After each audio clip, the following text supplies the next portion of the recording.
Let's Mic Nari News.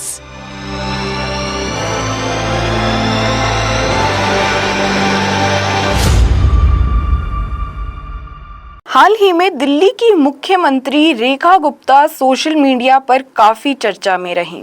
वजह उनकी कोई नई नीति या योजना नहीं थी, बल्कि उनके पति मनीष गुप्ता थे। नारी न्यूज़ में आज हम बात करेंगे एक ऐसी प्रथा की जो हमारे देश में बरसों से चली आ रही है, प्रधान पति की प्रथा। दरअसल 7 सितंबर 2025 को शालीमार बाग विधानसभा क्षेत्र में विकास कार्यों की समीक्षा बैठक हुई।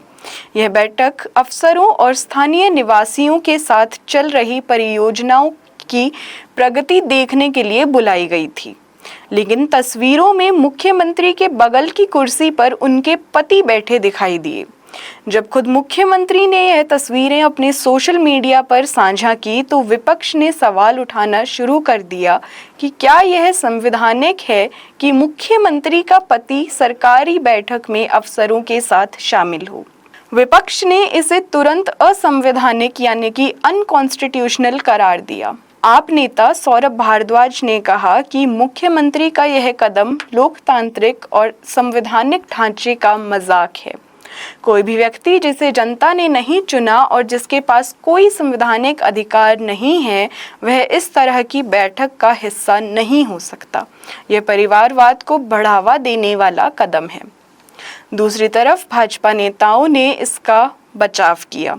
उनका कहना है कि मनीष गुप्ता पहले से सामाजिक कार्यकर्ता हैं और स्थानीय निवासियों की ओर से बैठक में शामिल हुए थे। एक भाजपा प्रवक्ता अमित मालवीय ने कहा कि आम आदमी पार्टी को दिल्ली की मुख्यमंत्री रेखा गुप्ता को निशाना बनाने के लिए कुछ ठोस मुद्दा तलाशना चाहिए।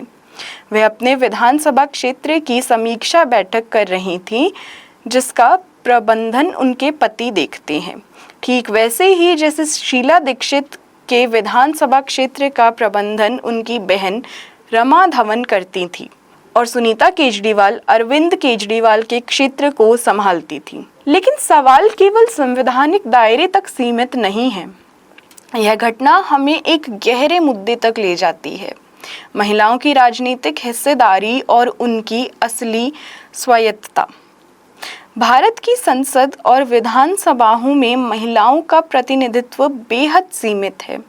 1951 में लोकसभा में महिलाओं की हिस्सेदारी लगभग 5% थी। 1980 के दशक में यह 8 से 12% तक पहुंची और 2019 में करीब 15% तक पहुंची। यानी सुधार हुआ है, लेकिन बहुत धीमी गति से। पंचायत स्तर पर 73rd और 74th कॉन्स्टिट्यूशनल अमेंडमेंट्स के तहत महिलाओं को 1/3 आरक्षण मिला, लेकिन यह भी ज़्यादातर जगहों पर केवल नाम का साबित हुआ। इसका सबसे बड़ा उदाहरण है प्रधान पति की प्रथा।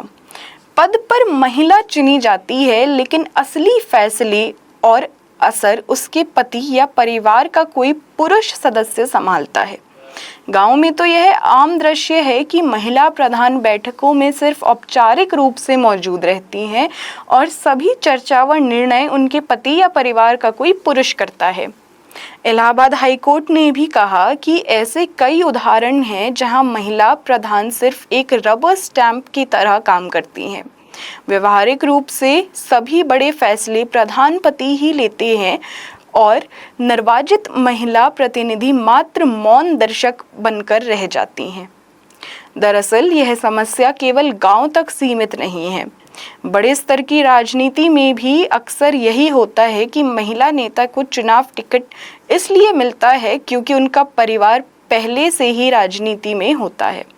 कई महिला विधायक और सांसद अपनी राजनीतिक पहचान बनाने की जगह परिवार की राजनीतिक छत्रछाया में काम करती रहती हैं। राजनीतिक विश्लेषज्ञों का कहना है कि यह लोकतंत्र की उस मूल भावना को कमज़ोर करता है जिसमें हर व्यक्ति को स्वतंत्र और बराबर भागीदारी का अधिकार है।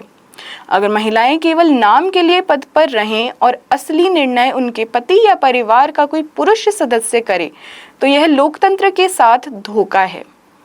इसी पृष्ठभूमि में महिलाओं के लिए आरक्षण का मुद्दा लंबे समय से उठता रहा।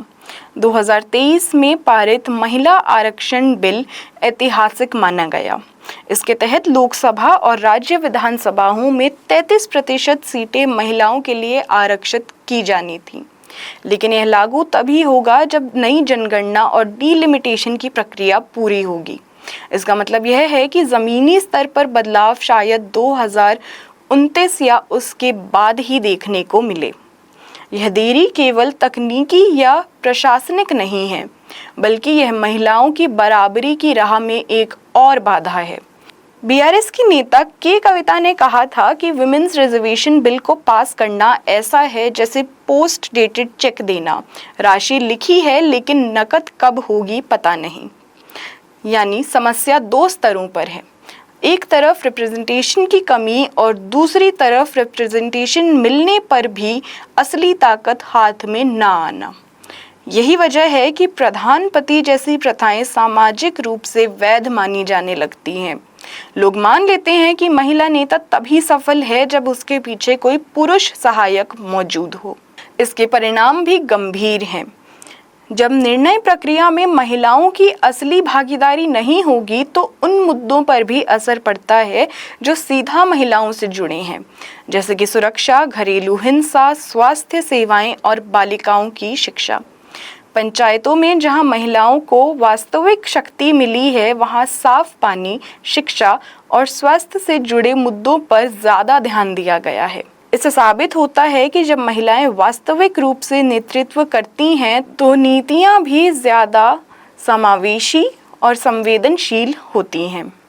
लेकिन समस्या यह है कि राजनीति में महिलाओं की स्वतंत्रता को अब भी चुनौती दी जाती है। रेखा गुप्ता का उदाहरण यह दिखाता है कि चाहे महिला कितनी भी ऊंचे पद पर क्यों ना पहुंचे, अगर उसके पति बैठक में बगल में बैठ जाए तो संदेश यह जाता है कि महिला अब भी पूरी तरह से स्वतंत्र नहीं है। जयललिता ने कहा था कि अगर महिलाएं बराबरी चाहती हैं और पुरुष की तरह शीर्ष पर पहुंचना चाहती हैं तो उन्हें अपनी आर्थिक स्वतंत्रता, इच्छा शक्ति और मजबूती के बल पर खड़ा होना होगा। यह बयान हमें याद दिलाता है कि केवल औपचारिक पद या नाम भर से काम नहीं चलेगा। असली स्वतंत्रता के लिए महिलाओं के पास प्रभावशाली शक्ति, संसाधन और निर्णय लेने की क्षमता होनी चाहिए। आखिर में सवाल यह है कि क्या हमारे नेता यह समझते हैं कि उनके हर कदम का सामाजिक असर पड़ता है? मुख्यमंत्री जैसी महिला नेता से उम्मीद होती है कि वे केवल महिलाओं की भागीदारी को बढ़ावा देंगी, बल्कि उन प्रथाओं का विरोध करेंगी जो महिलाओं की स्वतंत्रता को कम करती हैं। रेखा गुप्ता का यह कदम एक मिसाल बन सकता था कि महिलाएं अकेले, आत्मनिर्भर और स्वतंत्र रूप से निर्णय ले सकती हैं। लेकिन इसके उलट यह घटना उस पुराने ढांचे को और मजबूती देती है जिसमें महिला नेता केवल नाम की होती हैं और असली सत्ता किसी पुरुष के हाथ में मानी जाती है। लोकतंत्र की सच्चाई यह है कि महिलाएं केवल संख्या या पद से नहीं बल्कि अपने स्वतंत्र निर्णय और नेतृत्व से पहचानी जाएं। जब तक राजनीति इस सोच को नहीं अपनाती तब तक प्रधानपति जैसी प्रथाएं बनी रहेंगी और महिलाओं की बराबरी का सपना अधूरा ही रहेगा। ऐसी और स्टोरीज के लिए जुड़े रहिए लेट्स माइक के साथ। धन्यवाद। आप सुन रहे थे let's mike more than radio. Follow कीजिए हमें हमारे सोशल मीडिया प्लेटफॉर्म्स पर। It's time for news. It's time for more than radio. Presenting the first radio news app, Let's Mic. Let's Mic, a news-based app on your phone where you get to watch and listen news, talk shows, interviews, radio show podcasts. On Let's Mic, you get all relevant information of TV, print, radio, podcast, and digital. Let's Mic talks about every segment of life.